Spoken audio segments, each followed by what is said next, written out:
বিকাশ ভবনে সিবিআই আধিকারিকরা প্রাথমিক নিয়োগ দুর্নীতি মামলায় বিকাশ ভবনে সিবিআই বুধবার প্রায় 3 ঘন্টা তল্লাশি চালায় সিবিআই। আজ ফের বিকাশ ভবনের ওয়্যারহাউসে সিবিআই প্রাথমিক নিয়োগ দুর্নীতি মামলায় বিকাশ ভবনে আজ ফের সিবিআই। এ বিষয়ে আমরা জানবো, ফোন লাইনে রয়েছেন আমাদের প্রতিনিধি দেবপম সরকার।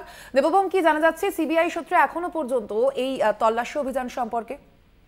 দেখো, 2-2.5 ঘন্টা আগে সল্টলেকে বিকাশ ভবনের যে পেছন দিকের যে বিল্ডিং, সেই বিল্ডিং এর গ্রাউন্ড ফ্লোরে কিন্তু ওয়্যার হাউস ছিল। সেই ওয়্যার হাউসে কিন্তু প্রাথমিক নিয়োগের যত সমস্ত নথি, সেই নথি কিন্তু সেখানে ডাম্প করা রাখা ছিল। এর আগেও একাধিকবার সিবিআই আধিকারিকরা সেখান থেকে নথি সংগ্রহ করতে কিন্তু সেখানে ওয়্যার হাউসে যায় এবং গতকাল আমরা দেখলাম সেই ওয়্যার হাউস ডিটিকে তারা দেখার পর প্রত্যেকবার বেরোনোর সময় সিল করে যান।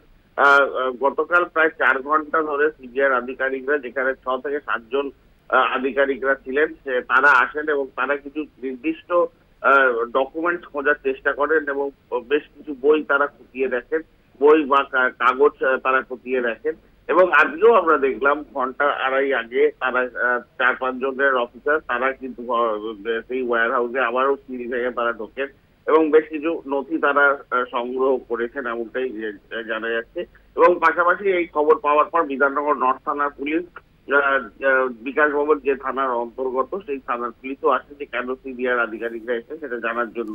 এরপরে সিবিআই আধিকারিক এবং পুলিশের ভেতরে কথা হয় এবং তারপরে সিবিআই অফিসার এবং পুলিশরা ভেতরে থাকেন এবং সেখানেই কিন্তু বেশ কিছু ডকুমেন্ট তারা খতিয়ে দেখেন এবং দেখানোর পর কিন্তু তারা কিন্তু বেশ কিছু ডকুমেন্টস এবং নথি নিয়ে তারা কিন্তু চলে গেছেন, এমনটাই জানা যাচ্ছে। ধন্যবাদ তোমায় দেবপম। আমরা কথা বলছিলাম, ফোন লাইনে ছিলেন আমাদের প্রতিনিধি দেবপম সরকার।